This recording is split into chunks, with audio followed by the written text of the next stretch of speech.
Hello everyone, my topic is to discuss whether love and care for others is ultimately a matter of self-interest, and self-interest here means the concern of the desire and benefit of oneself.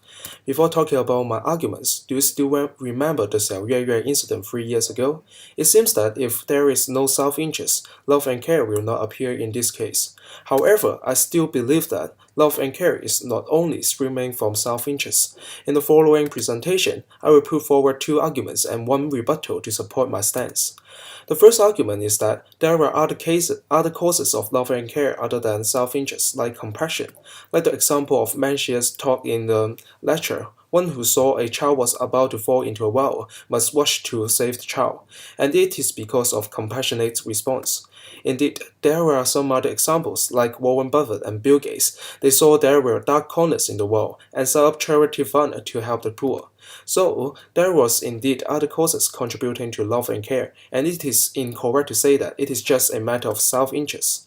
The second argument is that the definition of self-interest is very vague, and which results in a weak causal relationship between love and care and self-interest.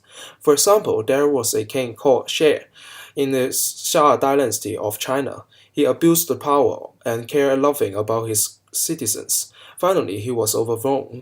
In this case, there was short-term self-interest as he could enjoy the luxurious living obtained by abusing the power.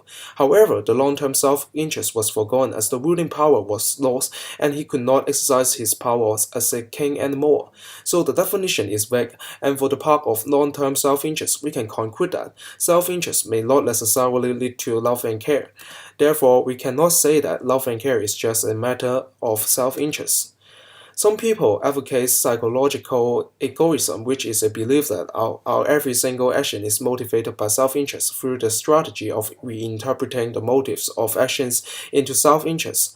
They may use the example of Warren Buffett that he would just want to gain reputation to fulfill his self-interest, so that he donates large amount of money instead of genuinely helping the poor.